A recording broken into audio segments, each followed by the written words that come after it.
ये है सीबीएन की प्रस्तुति और आप देख रहे हैं एक नई जिंदगी। गुड मॉर्निंग फ्रेंड्स, एक नई जिंदगी में आपका स्वागत है। गुड मॉर्निंग फ्रेंड्स, हम आपका बहुत बहुत स्वागत करते हैं आज के हमारे प्रोग्राम में और आशा करते हैं कि आप सब सेफ हैं, स्वस्थ हैं और आज के प्रोग्राम से आप बहुत आशीष पाएंगे। यस दोस्तों, हमें बेहद खुशी होती है जब सुबह सुबह आप हमारे साथ जुड़ते हैं ताकि हम साथ मिलकर प्रभु की आराधना करें, उनके वचनों से सीखें और प्रभु में बढ़ते जाएं। जी बिल्कुल। और आइए दोस्तों आगे बढ़े और हमारी इंटेग्रिटी सीरीज को कंटिन्यू करते हुए आज हम बात करेंगे कि जब जीवन में पैसों की तंगी आती है, जब हम फाइनेंशियल प्रॉब्लम से गुजरते हैं, तब क्या हम अपनी ईमानदारी के साथ समझौता कर सकते हैं? रेबेका, क्या खूबसूरत सवाल है। और हम जानते हैं कि ईमानदारी सस्ती नहीं है। और दोस्तों, आज हम यही सीखने वाले हैं कि प्रभु की इच्छा क्या है, परमेश्वर हमें इस सिलसिले में क्या कहता है और कैसे हम ईमानदारी का जीवन जी सकते हैं, इंटेग्रिटी का लाइफ जी सकते हैं। जी बिल्कुल। और इसी बात को और बेहतर समझने के लिए आज हम आपको मिलाने जा रहे हैं जगदम्बु सूत्रधार से, जिनके जीवन में पैसों की तंगी थी और ऐसे समय में इनकी ईमानदारी जांची गई। क्या ये खरे उतरे? आइए इन्हीं से मिलकर जाने। जगबंधु सूत्रधार ने पैसों की कमी के कारण घर में कई परेशानियां देखी थीं। उनके पिता कारपेंटर थे। जब कभी मैं अपनी आर्थिक स्थिति को देखता या उसके बारे में सोचता था तो मुझे बहुत ज्यादा बुरा लगता था। घर चलाने के लिए कई बार दूसरों से पैसे उधार लेने पड़ते थे। मैं हमेशा सोचता कि मैं कैसे अपने परिवार की मदद कर सकता हूँ। उन्हें परिवार के आर्थिक हालात सुधारने के लिए ढेर सारा पैसा कमाना था। इसी सोच के साथ उन्होंने भी कारपेंटर का काम करना शुरू किया। मैं वहाँ पर काम करता था और वहाँ के लोगों से मैं जल्द ही घुल मिल गया। उन सबको मेरा काम काफी पसंद आया, तो मेरे मालिक ने मुझे दुकान पर ही रहने के लिए बोल दिया। अब जगबंधु अपने घर वालों की सहायता अच्छे ढंग से करते थे, लेकिन वो लालची भी हो गए।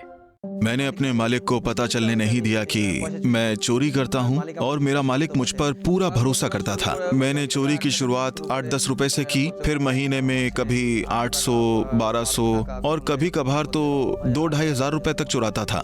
गलत तरीके से जगबंधु ज्यादा पैसा कमा रहे थे, पर उनका मन अशांत था। मेरा अंतर्मन मुझसे बार बार कहता कि तू चोर है, तू चोर है, सब लोग तुझसे नफरत करेंगे, तुझे नौकरी से निकाल देंगे, अगर तू कभी पकड़ा गया तो वो तुझे जेल में डाल देंगे, तेरे माता पिता तुझसे नफरत करेंगे क्योंकि तूने चोरी की है। परेशान होकर जगबंधु मुंबई चले गए। वहां उनके अंकल ने उन्हें बाइबल दी। कुछ दिनों के बाद वो घर लौट आए। एक दिन बाइबल पढ़ते वक्त मैं यूहन्ना 14 अध्याय से पढ़ रहा था। मुझे वो समझ नहीं आया तो मैंने उसे बार बार पढ़ा, फिर भी मुझे समझ नहीं आया। मुझे पढ़ने का मन करता पर समझ नहीं आता। मैं फिर से पढ़ने लगता। कई बार पढ़ने के बाद उन्हें बाइबल के वचन समझ में आने लगे। यीशु ने मुझसे बात की जहाँ पर लिखा है, मैं ही मार्ग, सत्य और जीवन हूँ। जैसे यीशु कह रहे हो कि तुम्हें जो चाहिए मैं तुम्हें दूंगा। मैं तुम्हें अच्छा जीवन दूंगा, सही मार्ग पर ले चलूंगा, बुराई से दूर रखूंगा और साथ ही अच्छी संगति भी दूंगा। वचन पढ़कर उन्हें अपनी गलतियों का एहसास होने लगा। उसके बाद जगबंधु ने खुद को बदलने का फैसला किया। जब मैंने यीशु को अपनाया और सत्य के मार्ग पर चलने लगा, मेरा दिल खुशी से भर गया। मुझे बाइबल पढ़ना इतना अच्छा लगता कि मैं काम पर ध्यान नहीं दे पाता था। फिर उन्होंने मुंबई में थियोलॉजी कॉलेज ज्वाइन कर लिया, जहां उन्होंने बाइबल की शिक्षा ली। मेरे दोस्त मुझसे अक्सर कहते कि दूसरे काम में बहुत पैसा है, तुम्हें पैसा मिलेगा, मगर परमेश्वर की सेवा कर तुम्हें क्या मिलेगा? लेकिन मैं जानता हूँ कि मुझे परमेश्वर की सेवा कर क्या मिलेगा। परमेश्वर के काम में शांति, आनंद, खुशी, ये सब कुछ है। इसलिए मैंने इस रास्ते को चुना है। यीशु मसीह ही मेरे मुक्तिदाता हैं, जिन्होंने मेरे पापों को माफ कर दिया, जो मुझे बचाने आए और मेरे लिए अपनी जान दी और गाड़े गए और फिर से जी उठे। मैं अपने जीवन को बदलने के लिए उनका शुक्रिया अदा करता हूँ। Wow, that's a lovely story friends. हमने देखा कैसे जगबंधु जब उनका ईमान जांचा गया तो वो फिसल गए और लेकिन जब उन्होंने प्रभु यीशु मसीह को अपने जीवन में जाना, जब उन्होंने जाना कि वो ही मार्ग, सत्य और जीवन है, तब उन्होंने अपने जीवन को सही मायने में चलाने की कोशिश की। बिल्कुल रेबेका, मुझे एक बात बहुत अच्छी लगी। उन्होंने कहा कि उनका विवेक जागा, उन्हें एहसास हुआ कि वो गलत कर रहे हैं, और ये एहसास हर एक के अंदर होता है। दोस्तों, हमें जी। इस एहसास को प्रतिक्रिया देनी है। या तो इस एहसास का गला हम घोट सकते हैं, या फिर हम सही मार्ग का चुनाव कर सकते हैं कि हमें सही फैसले लेने हैं। और वो जगबंधु जी ने किया। क्या खूबसूरत गवाही है रेबेका।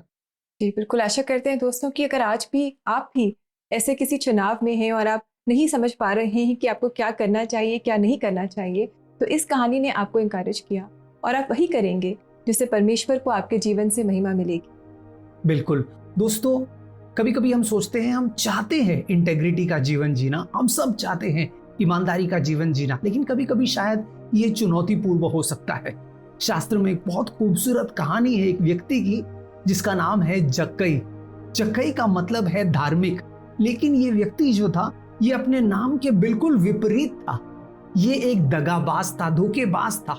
ये मुख्य चुंगी लेने वालों का मुखिया था। उस जमाने में, पहली सदी में, रोमन साम्राज्य इजराइल पर हुकूमत कर रही थी, और रोमन्स लोग इजरायलियों से चुंगी जमा करते थे। लेकिन उन्होंने एक बात जान लिया, बड़े समझदार लोग थे, बड़े चतुर थे। उन्होंने जाना कि अगर हमें इजरायलियों से पैसा निकालना है तो हमें इजरायलियों को ही चुनना पड़ेगा। उन्हीं में से ऐसे लोगों को हम चुने जो उनसे कर वसूल करे। तो उन्होंने कुछ इजरायलियों को अपने गट में शामिल किया, और इन्हीं की सूची शास्त्र हमें देती है कि ये चुंगी लेने वाले थे। इजरायली लोग चुंगी लेने वालों से नफरत करते थे। अगर आपने नया करार पढ़ा है तो ये बात जाहिर सी है, सामने आती है ना। वो नफरत करते थे, वो सोचते थे कैसे लोग हैं आप, क्या आप रोमन साम्राज्य के लिए काम करते हैं और हम ही को लूटते हैं। और चुंगी लेने वाले सिर्फ यहां तक सीमित नहीं थे कि वो कर ले रहे थे, वो अपना ऊपर की कमाई भी कर रहे थे। तो वो बहुत धनवान हो रहे थे, और इन सब धनवान चुंगी लेने वालों के मुखिया जक्कई था। तो आप सोच सकते हैं जक्कई के बारे में लोग कितना उससे घृणा करते थे। लेकिन जक्कई को इन लोगों की पड़ी नहीं थी। उसकी मजे में कट रही थी, उसके पास बहुत पैसा था, धन संपत्ति था, लोग उससे डरते थे। तो वो सोचता था कि इससे बेहतर जीवन क्या हो सकता है। लेकिन एक दिन, लूका 19 में हम जानते हैं ये कहानी, एक दिन उसकी मुलाकात यीशु मसीह से होती है। तब उसे एहसास होता है कि वो कितना गलत है और उसकी सोच कितनी गलत है। यीशु से मिलने के बाद जो जक्कई की प्रतिक्रिया है दोस्तों, ये देखने लायक है। आइए मेरे साथ लूका के 19वें अध्याय और 8वें वचन को देखें। लूका 19वां अध्याय 8वां वचन कहता है, जक्कई ने खड़े होकर प्रभु से कहा, हे प्रभु, देख, मैं अपनी आधी संपत्ति कंगालों को देता हूं, और यदि किसी का कुछ भी अन्याय करके ले लिया है तो उसे चौगुना फेर देता। क्या बात है दोस्तों, हम देख रहे हैं क्या परिवर्तन जक्कई में आया है जब उसकी मुलाकात यीशु मसीह से हुई है। अब जक्कई को एहसास होता है कि वो गलत है, और वो क्या करता है, वो पछतावा करता है। वो परमेश्वर से कहता है, वो यीशु से कहता है, प्रभु, आज और अभी मैं अपनी आधी संपत्ति गरीबों में बांट रहा हूं, और अगर मैंने किसी को धोखा दिया है तो फिर उसका भरपाई करने के लिए मैं तैयार हूं, 4 गुना मैं उन्हें लौटाऊंगा। आप सोच सकते हैं इसका असर पूरे शहर पर हुआ होगा, क्योंकि वो मुखिया था। इसका असर बाकी चुंगी लेने वालों पर हुआ होगा। अब बॉस ही हेराफेरी नहीं कर रहा तो हम कैसे कर सकते हैं, है ना। और ये इसलिए हुआ क्योंकि जक्कई ने यीशु मसीह को जाना। दोस्तों, जब हम बात पश्चाताप की करते हैं तो कभी कभी हम सोचते हैं पश्चाताप का मतलब है एहसास कि हम गलत है। बिल्कुल, लेकिन सिर्फ एहसास तक सीमित ना रखें पश्चाताप को। पश्चाताप का मतलब है मन फिराव और जीवन फिराव, दोनों ही जरूरी है दोस्तों। सिर्फ एहसास होना काफी नहीं है कि हम गलत है। उसका मतलब है एहसास तो हुआ है, अब उस एहसास के प्रति हम एक प्रतिक्रिया करें और मन फिराव करें और जीवन फिराव करें। पता है अगले वचन में यीशु क्या कहता है, आज इस घर में उद्धार आया है। क्या बात है दोस्तों, यीशु की जुबानी ये बात आई कि उद्धार का मतलब होता है एहसास होना कि हम गलत हैं, और फिर पश्चाताप करना, जिसका मतलब है मन फिराव, सोच में बदलाव और जीवन में बदलाव। दोस्तों, शायद आप ऐसे व्यक्ति होंगे इस समय जो संघर्ष कर रहे हैं, जक्कई की तरह शायद हमने भी गलत फैसले लिए हैं, पैसे को ज्यादा महत्व रखा है, दिया है, आज आप यीशु मसीह के पास आ सकते हैं। यीशु मसीह से क्षमा मांग सकते हैं और मन फिराव और जीवन फिराव का फैसला कर सकते हैं। जी बिल्कुल दोस्तों, प्रभु यीशु मसीह में ही हम सच्चा जीवन पाते हैं। अगर आज आपको अपनी गलती का एहसास है और आप मन फिराव करना चाहते हैं, अपने जीवन को बदलना चाहते हैं, जीवन फिराव करना चाहते हैं, तो हम आपके साथ मिलकर आपके लिए प्रार्थना करना चाहेंगे। आप हमें कॉल कर सकते हैं हमारे सीवन प्रेयर लाइन नंबर पर, जो है 9910401010। दोस्तों, अब समय है ब्रेक का, लेकिन ब्रेक के उस तरफ हम आपके सवालों का जवाब देंगे कोई शक में, तो हमारे साथ बने रहिए।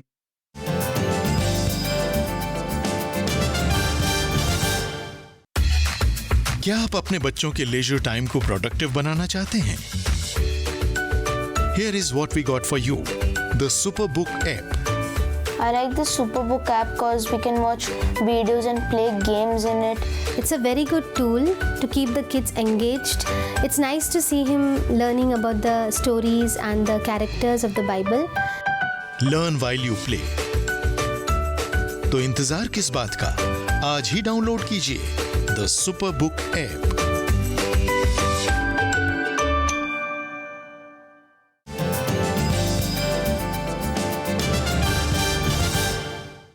वेलकम बैक दोस्तों। आज एक नई जिंदगी प्रोग्राम में हम बात कर रहे हैं कि जब हम फाइनेंशियल प्रॉब्लम से गुजरते हैं, जब आर्थिक तंगी हमारे जीवन में आ जाती है, तब क्या हम अपनी ईमानदारी के साथ समझौता कर सकते हैं? बिल्कुल दोस्तों, परमेश्वर चाहता है कि हम ईमानदारी को थामे रहे हर सूरत में, चाहे इसमें हमारा फायदा हो रहा है, घाटा हो रहा है, जो भी हो रहा है, परमेश्वर चाहता है कि हम ईमानदारी के साथ समझौता ना करें। जी बिल्कुल, और हम अपनी हर ज़रूरत के लिए परमेश्वर पर निर्भर हों। वो हमें कभी निराश होने नहीं देगा। हमारी आर्थिक ज़रूरत या और कोई भी ज़रूरत के लिए हम परमेश्वर को पुकारे, उनसे मदद मांगे। दोस्तों, बड़ा अच्छा लगता है जब आप अपने सवाल हमसे पूछते हैं और अलग अलग सवालों को आप हमें भेजते हैं, और अब भी समय है कि हम आपके सवालों का जवाब दें, यानी कि समय है कोई शक का।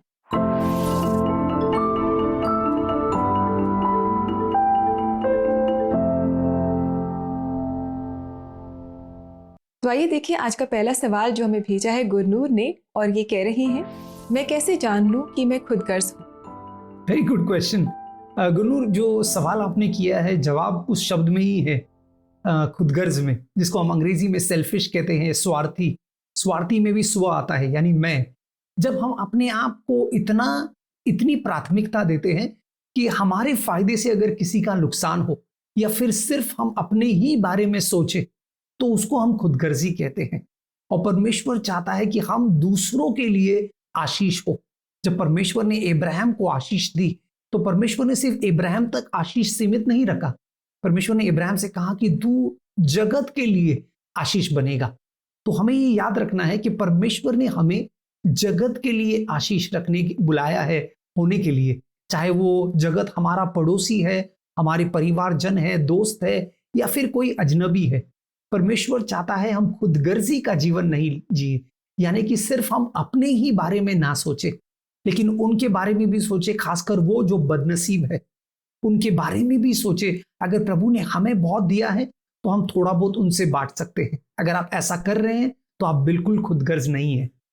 बिल्कुल, thank you Gurnoor for your question. आपके सवाल से हमने और हमारे दर्शकों ने भी ये सीखा है कि हम अपने बारे में सिर्फ नहीं सोचें, पर औरों के बारे में भी सोचें, जिन्हें परमेश्वर ने हमारे चारों ओर रखा है, हमारे जीवन में रखा है। और परमेश्वर करे कि हमारे जीवन से हमारे सब फैमिली एंड फ्रेंड्स वो भी आशीष पाए। आइए देखिए एक और सवाल जो हमसे पूछ रहे हैं अभिषेक, और इनका सवाल है, यदि मेरे आसपास लोग धोखा करके तरक्की कर रहे हों, तो कब तक मैं इंटेग्रिटी में चलूं? क्या बात है अभिषेक, बहुत खूबसूरत सवाल है। और शास्त्र में कई बार ऐसे किस्से हम पढ़ते हैं। शायद शास्त्र का पहला किस्सा है नूह का किस्सा। और नूह के किस्से को अगर हम गौर से देखें, उत्पत्ति 6 में हम देखते हैं एक बात कि नूह के आसपास जो वर्ल्ड था वो बिल्कुल करप्ट हो गया था, बिल्कुल नाशवानी की ओर था, खुदगर्ज हो गया था और बेईमानी कर रहा था। लेकिन इन सब अंधेरे लोगों के बीच में नूह एक दिए के समान था, एक उजाले के समान था। और पता है शास्त्र क्या कहता है अभिषेक? परमेश्वर की नजर नूह पर पड़ी।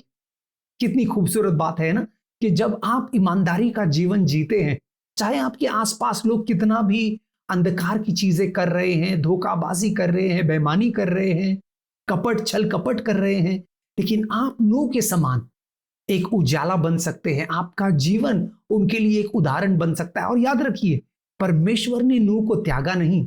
नूह ही है जो उस नाव में गया, नूह के परिवार सहित। और आज हम नूह का वास्ता देते हैं, नूह का नाम लेते हैं, है ना। उसका नाम इब्रानियों 11 में विश्वास जनों की सूची में आता है। तो आप भी प्रभु पर विश्वास किए हैं, परमेश्वर आपको त्यागेगा नहीं, लेकिन अंधकार में आपको उठाएगा। तो विश्वास को थामे रखिए। आपके आसपास के लोगों से आप प्रेरणा मत पाइए, प्रभु के वचन से प्रेरणा पाइए। और जब परमेश्वर आपको आशीषित करेंगे तो उसमें कोई दुख वो नहीं जोड़ते। वो आशीषें इतनी होंगी कि आप उन्हें समेट भी नहीं पाएंगे। यस दोस्तों, हम समझ सकते हैं कि ये चुनौतीपूर्ण समय है और शायद ये समय भी हमें समझौता करने की ओर आकर्षित कर रहा है, लेकिन हम प्रभु को थामे रहे, प्रभु पर विश्वास करें। जैसे रेबेका ने पहले कहा, अपनी नजरों को हम प्रभु पर लगाए रखें। आइए इस समय प्रार्थना करते हैं। शायद आप या आपके दोस्त, परिवारजन इस समय मुश्किल हालात में होंगे। हम प्रार्थना करें कि प्रभु हमारी नजरें तुझ पर लगी रहे।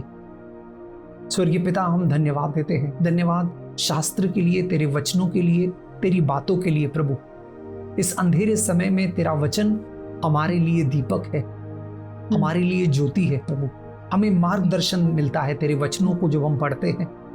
जब नूह या यूसुफ, नेहमाया, दानियल जैसे लोगों की कहानियां हम पढ़ते हैं कि कैसे वो अंधकार के बीच तेरे लिए खड़े हुए ईमानदारी से, उन्होंने तेरे साथ दगा नहीं किया, उन्होंने तेरे साथ वफा किया। प्रभु, तेरी बातों पर वो चले, तेरी प्रतिज्ञाओं को थामे रहे। हम भी प्रभु उन्हीं का अनुकरण करना चाहते हैं। हम भी तेरे वचनों के आधार पर जीवन जीना चाहते हैं, हालात को मद्देनजर रखते हुए नहीं, लेकिन तेरे प्रतिज्ञाओं को ग्रहण करते हुए हम ईमानदारी का जीवन जीना चाहते हैं, क्योंकि हम जानते हैं प्रभु, ऐसे जीवन से तू प्रसन्न होता है। हमारा जीवन तेरी महिमा के लिए है। मेरी प्रार्थना है सारे प्रिय दर्शकों के लिए प्रभु, कि हम सब अपने जीवन से, अपने फैसलों से, खासकर हमारे आर्थिक फैसलों से, ईमानदारी से तुझे महिमा लेकर आए। ये प्रार्थना हम यीशु मसीह के नाम में करते हैं। आमेन, आमीन, आमेन। दोस्तों, परमेश्वर ने आपको चुना है उसकी महिमा के लिए, तो ऐसा जीवन जिए जिससे उसे महिमा मिले। बिल्कुल बिल्कुल दोस्तों। और अक्सर जब हम चिंता करते हैं तब हम अपनी ईमानदारी को दांव पे लगा देते हैं। जब हमारी जो प्रॉब्लम्स हैं उन्हें देख करके हम डर जाते हैं, चिंतित हो जाते हैं, एंग्शियस हो जाते हैं। लेकिन परमेश्वर का वचन हमें बताता है कि हम अपने सारे बोझों को परमेश्वर पर डाल दें। Cast all your cares on him for he will sustain you. अपनी सारी चिंताओं को दोस्तों आप परमेश्वर पर डाल दें। प्रार्थना में हर ज़रूरत को आप परमेश्वर के पास लेकर आए और उनके वचन को पढ़ें, जो हमेशा इनकरेज करता है और सही मार्ग हमें दिखाता है। आइए देखें कि आज ये वचन हमें क्या मार्ग दिखा रहा है।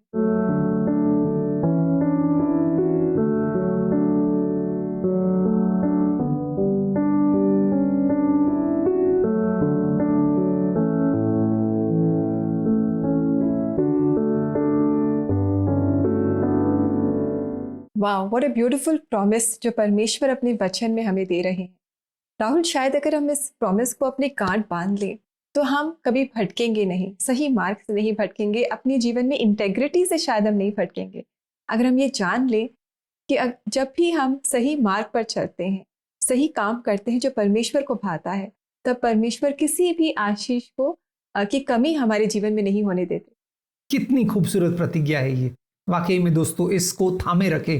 किसी समझदार ने कहा कि integrity is a hallmark of a Christian. इसका मतलब है एक मसीह की पहचान ईमानदारी है। दोस्तों, जब हम ईमानदारी से चलते हैं तो परमेश्वर को महिमा लेकर आते हैं, परमेश्वर के नाम को ऊंचा करते हैं। जैसे शास्त्र में लिखा है कि वो आपके भले कामों को, आपके चाल चलन को देखेंगे और पिता जो स्वर्ग में है उसकी महिमा होगी। तो चाहे प्रलोभन आपके पास हो, you may be surrounded by temptation, but don't worry, honor God। परमेश्वर का आदर करे अपने ईमानदारी के जीवन से। जी बिल्कुल दोस्तों। और आइए अब समय है कि हम एक ब्रेक लें, और इस ब्रेक के बाद आज हम देखेंगे कि किस तरह कोविड-19 के समय में, इस पैंडेमिक के समय में दिल्ली मोहल्ला किचन जो कि सीबीएन फाउंडेशन चला रहा है, इस किचन के द्वारा कितने सारे लोगों को सेफ हाइजीनिक खाना मिल रहा है, उन्हें मदद मिल रही है। तो ये सब हम जानेंगे इस छोटे से ब्रेक के बाद।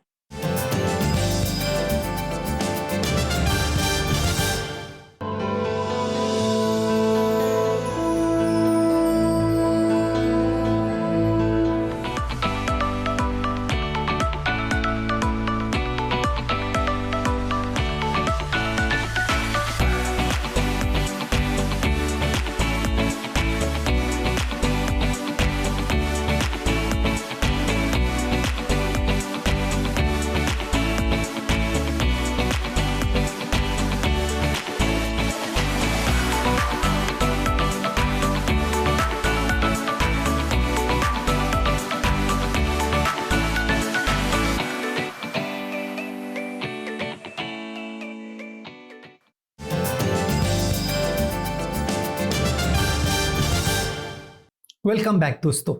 आज हम बात कर रहे हैं कि क्या पैसे की तंगी के चलते हम अपनी ईमानदारी के साथ समझौता कर सकते हैं। जी बिल्कुल, और हमने सीखा है कि हमें एक ईमानदारी का जीवन जीना है, क्योंकि एक ईमानदारी के जीवन को ही परमेश्वर आशीषित करते हैं। दोस्तों, अब समय है कि हम सीबीएन फाउंडेशन के कुछ कार्यों को देखें। इस पैंडेमिक के समय में जब लोग बीमारी के थ्रू गुजर रहे हैं और अपना खाना तक नहीं बना पा रहे हैं, वीकनेस की वजह से, बीमारी की वजह से, ऐसे समय में सीबीएन फाउंडेशन अपनी दिल्ली मोहल्ला किचन के द्वारा लोगों को खाना पहुंचा रहा है, सेफ हाइजीनिक फूड पहुंचा रहा है। What a wonderful work is happening there, Rebecca. 100 से भी ज्यादा परिवार हर रोज इनको खाना पहुंचाया जा रहा है, खासकर वो लोग जो इस पैंडेमिक के चपेट में हैं। और ये मुमकिन हो पाया है सीबीएन फाउंडेशन के पार्टनर्स के द्वारा। तो हम तहे दिल से उनके शुक्रगुजार है और जो उन्होंने योगदान दिया है। God bless you. जी बिल्कुल। और आइए दोस्तों, इस समय हम मुलाकात करें सीबीएन फाउंडेशन की सीनियर प्रोग्राम ऑफिसर ममता सिंह से, जो हमें ग्राउंड रिपोर्ट दे रही है डायरेक्टली फ्रॉम द दिल्ली मोहल्ला किचन। सीबीएन फाउंडेशन की टीम एक बार फिर ग्राउंड पर है। हमारा प्रयास है कि हम लोगों तक फ्रेश फूड पहुंचा सके। ये वो लोग हैं जो होम आइसोलेटेड हैं, कोविड पेशेंट हैं। इस समय उनको न्यूट्रिशन मील की बहुत ज़रूरत है, साथ ही साथ वो मील हाइजीनिक भी होना चाहिए। सो हमने दिल्ली मोहल्ला किचन स्टार्ट किया है, जहाँ पर हमारे वॉलंटियर्स, जो हमारी महिलाएं हैं जो घर में कुक करती हैं, वो यहाँ पे कुक कर रही हैं। और हम लोग पूरा ध्यान रख रहे हैं कि उनको वो सारी चीज़ें मिल सके पेशेंट को जो इस समय उनको चाहिए। इसी के साथ हमारे वॉलंटियर्स हैं जो यहाँ से जैसी फूड बनता है और वो लेकर के जाते हैं और उन पेशेंट के घरों तक पहुँचाते हैं, क्योंकि पेशेंट की देखभाल इस समय बहुत ज़रूरी है। और हमारा फूड जो है पैक हो रहा है, ये अपनी अपनी गाड़ियों से लेकर के जाएंगे जगह जगह। इसके लिए हमने एक ग्रुप बना रखा है जहाँ पे हमको पेशेंट जो है वो रिक्वेस्ट भेजते हैं कि उनको कितने डिब्बास की ज़रूरत है, और यहाँ से हमारे वॉलंटियर्स उनके लिए डिब्बास जो है वो पैक करते हैं और ले करके जाते हैं। अभी हम इन होम आइसोलेटेड पेशेंट्स को 2 वक्त का खाना दे पा रहे हैं, और हमारा प्रयास है कि हम ज़्यादा से ज़्यादा इसको लोगों को दे पाएँ। अभी हमने सिर्फ 100 लोगों के साथ इसको शुरू किया है, और अगर आप हमारे साथ जुड़ते हैं तो हम और भी लोगों तक पहुंच सकते हैं।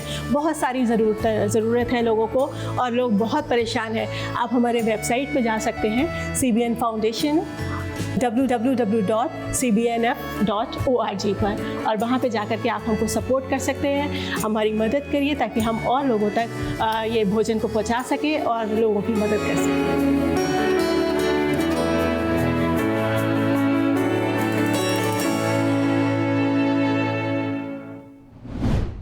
दोस्तों, हो सकता है कि आप भी इस नेक काम में पार्टिसिपेट करना चाहते हैं, तो देर कैसी, आज ही आप, जैसे कि ममता ने हमें बताया, आज ही आप इनकी वेबसाइट www.cbnf.org को ज़रूर विजिट करें और सहभागी बने।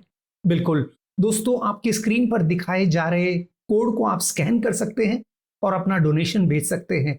और जानिए कि ये जो डोनेशन है ये टैक्स एग्जेम्पशन के ब्रैकेट में आता है। So don't miss on this golden opportunity. आइए दोस्तों, हम सब अपना योगदान दें और इस भले काम में शामिल हो। जी बिल्कुल। और आज के प्रोग्राम में हमने जाना कि किस तरह जब हम अपने जीवन को ईमानदारी से चलाते हैं, चाहे हम आर्थिक तंगी से भी गुजर रहे हों, तब भी अगर हम एक ईमानदार जीवन जीते हैं तो परमेश्वर हमें आशीषित करता है। बिल्कुल, हमने जगबंधु जी के जीवन से देखा कैसे परमेश्वर ने उन्हें परिवर्तित किया। दोस्तों, आपको भी परमेश्वर बदलना चाह रहा है। जी बिल्कुल, और अब समय है कि हम आपसे इजाज़त लें। आशा करते हैं कि आज के प्रोग्राम से आपने बहुत कुछ जाना और सीखा। कल हम आपसे फिर मुलाकात करेंगे एक और नए एपिसोड के साथ। और जाते जाते केनेथ सिल्वे और उनके बैंड के द्वारा पेश किया गया ये गाना है तुझसा कोई नहीं हम आपके लेकर आए हैं। इनके बैंड का नाम है एक्ट्स 29। आप इस गीत को एंजॉय करें, इससे बहुत आशीष पाएं दोस्तों। नमस्कार। God bless you.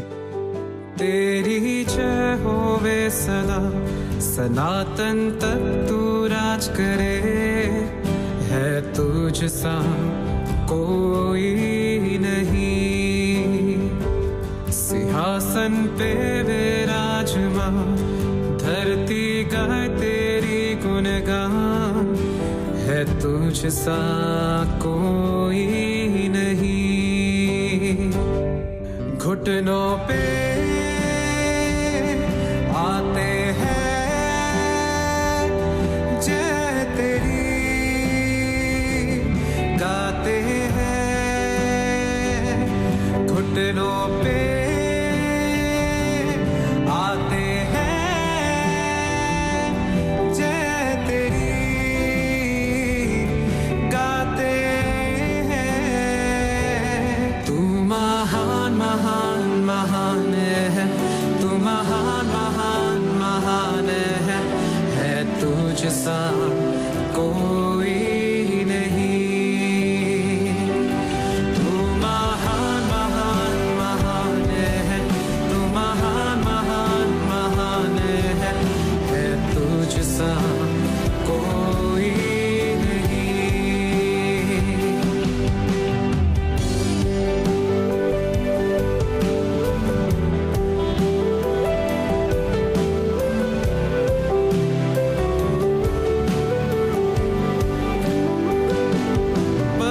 परमेश्वर है तू, जग उद्धार है तू, सृष्टि का रचयिता खुदा मेरा तू।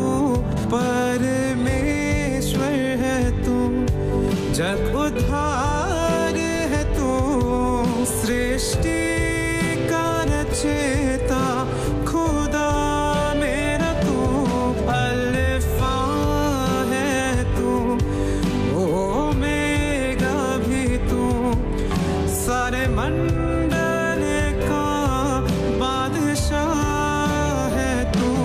तू महान महान महान है, तू महान महान महान है तुझ सा कोई नहीं। तू महान महान महान है, तू महान महान महान है तुझ सा कोई नहीं।